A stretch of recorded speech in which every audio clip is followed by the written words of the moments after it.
त्याच्यासाठी लोकशाही आहे. विधानसभेमधल्या लक्षवेधी चर्चेदरम्यान तुम्ही एक मुद्दा मांडला होता, तो म्हणजे जिल्हा परिषदेच्या शाळांचा आणि त्याची जी अवस्था दयनीय झालेली आहे त्याचा, आणि या शाळांमध्ये सांगली पॅटर्न राबवा असं तुम्ही म्हणालात. तर नेमका शाळांचा सांगली पॅटर्न काय आहे? नाही, सांगली पॅटर्न म्हणजे तो नुकताच काही वर्षांपूर्वी सांगलीमध्ये आमच्याकडे जिल्हा परिषदला CEO होते जितेंद्र दोडी.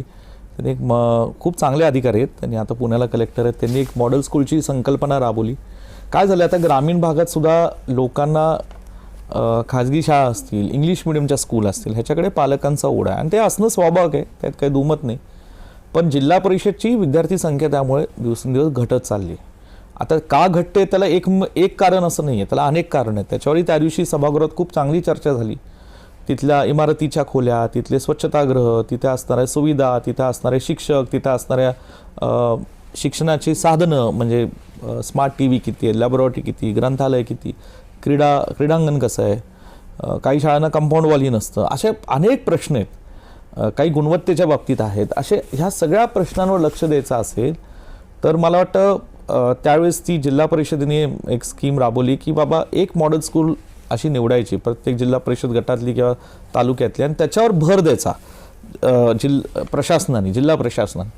आणि असं झालं की पुढच्या वर्षी माझ्या माहितीने मलाकडे आठवत नाही, एक 15,000 विद्यार्थी पुन्हा खाजगी शाळेतनं जिल्हा परिषदेच्या शाळेमध्ये परत गेले.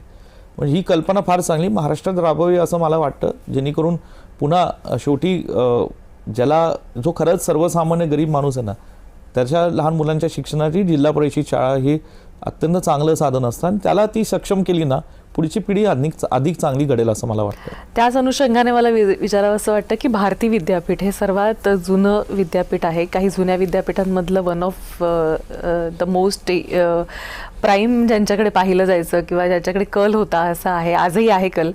पण मुंबईत कधी येणार किंवा ह्याचा विस्तार कसा होतोय याकडे किती लक्ष देत, कारण लक्ष द्यायला वेळ मिळतोय का? मुळात माझ्या आयुष्यातले 2 महत्त्वाचे भाग आहेत. एक भाग आहे जो सांगली जिल्ह्यातला पलूस कडेगावच्या एक आमदार म्हणून, महाराष्ट्राचा आमदार म्हणून माझ्या सार्वजनिक जीवनातला आहे. माझं कर्तव्य पलूस कडेगाव, सांगली जिल्हा आणि महाराष्ट्राच्या जनतेशी आहे, माझ्या सार्वजनिक जीवनातलं आहे. दुसरं माझं कर्तव्य जे माझ्या हृदयातलं फार मोठं, जे आमच्या वडिलांनी शून्यातनं उभं केलेली भारतीय विद्यापीठ शिक्षण संस्था. गतिमान शिक्षणातनं समाज परिवर्तन हे जे आमच्या वडिलांनी सुरुवातीपासून ब्रीद वाक्य ठेवलं, त्यातूनही आजही मला अभिमान आहे की महाराष्ट्रात 90 ठिकाणी भारतीय विद्यापीठाच्या शाळा आहेत आणि त्या गावांमध्ये म्हणजे रयत शिक्षण संस्थेच्या पाठोपाठ महाराष्ट्रामध्ये 90 गावांमध्ये भारतीय विद्यापीठाच्या शाळा आहेत. हे फार कमी लोकांना माहिती. हे शिक्षण आम्ही चालू ठेवलं आहे. जव्हारसारख्या ठिकाणी आदिवासी शिक्षण आहे. स्त्री शिक्षणाचे आमचे मोठं संकुल कडेगावला आहे. पुण्यामध्ये 2 कन्या प्रशाला आहेत आणि खूप साहेबांनी हे पाया मजबूत केला भारतीय विद्यापीठाचा. मग उच्च शिक्षणात गेलो, आज डीम्ड युनिव्हर्सिटी म्हणून आहोत आणि भारतातली बोटावर मोजण्यात अशा 3-4च खाजगी डीम्ड युनिव्हर्सिटीज आहेत ज्यांना 4थ्यांदा A++चा नॅकचा सायकल मिळाला. आणि आत्ता तर आम्हाला नुकताच मागच्या वर्षी मिळाला 4थ्यांदा. असे 4दा सलग A++ मिळवणं फार कठीण असतं आणि ते भारतीय विद्यापीठाने, युनिव्हर्सिटीने त्यात काम मिळालं. स्वाभाविक आहे, त्यात आमच्या शिक्षकांचं, प्राध्यापकांचं खूप मोठे कष्ट आहेत गुणवत्तेबाबतीत. शिक्षकेतर कर्मचारी मोठा वर्ग आहे. आज भारतीय विद्यापीठात 8,500 कर्मचारी आहेत. 10,000 होतील कदाचित येणाऱ्या दिवसात.